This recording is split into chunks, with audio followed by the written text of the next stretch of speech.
ଚୈତ୍ର ମାସ କୃଷ୍ଣ ପକ୍ଷ ଷଷ୍ଠୀର ନାମ ସ୍କନ୍ଦ ଷଷ୍ଠୀ। ଏହା ସ୍କନ୍ଦ ଷଷ୍ଠୀ ବା କାର୍ତ୍ତିକଙ୍କ ନାମରେ ନାମିତ, କାରଣ ଶିବଙ୍କର ସ୍ୱର୍ଣ୍ଣ ବା ସ୍ଫଳିତ ଋତୁରୁ ସେ ଜନ୍ମ ନେଇଥିଲେ। କିନ୍ତୁ ସ୍କନ୍ଦ ନାମରେ ଆଉ ଗୋଟିଏ ଅର୍ଥ ଅଛି। ଏ ସମ୍ପର୍କିତ ସଂସ୍କୃତ ଉକ୍ତି ହେଉଛି ସ୍କନ୍ଦୟତି ଶତ୍ରୁନ୍ ଶୋଷୟନିତି ସ୍କନ୍ଦ। ଦେବଶ୍ରୀ ଦର୍ଶନାତ୍ ଈଶ୍ୱରରେ ଦଶଃ ସ୍କନ୍ଦୟତି ସ୍କନ୍ଦ, ଅର୍ଥାତ୍ ସେ କେବଳ ମହାଦେବଙ୍କ ସ୍ପନ୍ଦିତ ଋତୁରୁ ଜାତ ହୋଇନାହାନ୍ତି, ସେ ମଧ୍ୟ ଶତ୍ରୁ ନାଶ କରନ୍ତି ବୋଲି ସ୍କନ୍ଦ। ଅମର ସିଂହକୃତ ସଂସ୍କୃତ ଅଭିଧାନ ଅମରକୋଷରେ ଅଛି ସ୍କନ୍ଦ ବା କାର୍ତ୍ତିକେୟଙ୍କର 17ଟି ନାମ। ଏହି ନାମ ଗୁଡ଼ିକ ହେଉଛି କାର୍ତ୍ତିକେୟ, ମହାସେନ, ଶରଜନନ, ଷଡ଼ାନନ, ପାର୍ବତୀନନ୍ଦନ, ସ୍କନ୍ଦ, ସେନାନୀ, ଅଗ୍ନିଭୂ, ଗୃହ, ବାସୁଳେୟ, ତାରକଜିତ୍, ବିଶାଖ, ଶିଖିବାହନ, ଶକ୍ମାତୁର, ଶକ୍ତିଧର, କୁମାର ଓ କୋଞ୍ଚେଦାରଣ।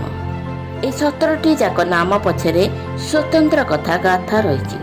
ତେବେ ପୌରାଣିକ ଶବ୍ଦକୋଷ ଚରିତ ଚିନ୍ତାମଣିରେ ଥିବା ବର୍ଣ୍ଣନା ଏସବୁ ସମ୍ପର୍କରେ ଏକ ସଂକ୍ଷିପ୍ତ ସୂଚନା ଦିଏ। ରାମାୟଣର ଆଦ୍ୟକାଣ୍ଡରେ ଉପସ୍ଥାପିତ ଉପାଖ୍ୟାନର ଆଧାରରେ ଏହି ଶବ୍ଦକୋଷରେ ଉଲ୍ଲେଖ ଅଛି, ଥରେ ଦେବତା ଓ ଅସୁରଙ୍କ ମଧ୍ୟରେ ବହୁ ବର୍ଷ ବ୍ୟାପୀ ସମର ହେଲା।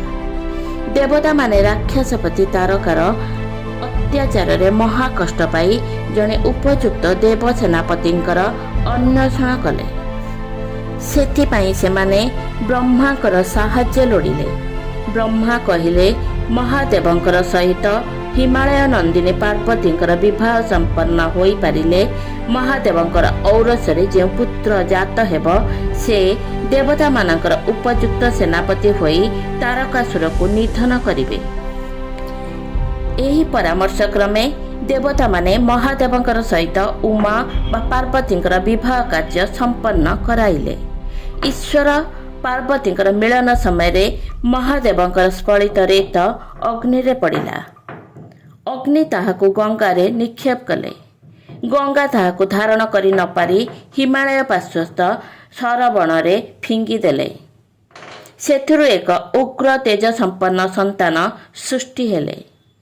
6 ଜଣ କୃତ୍ତିକାଙ୍କ ଦ୍ୱାରା ସେ ଲାଳିତ ହେଲେ, ତେଣୁ ତାଙ୍କର ନାମ ହେଲା କାର୍ତ୍ତିକେୟ।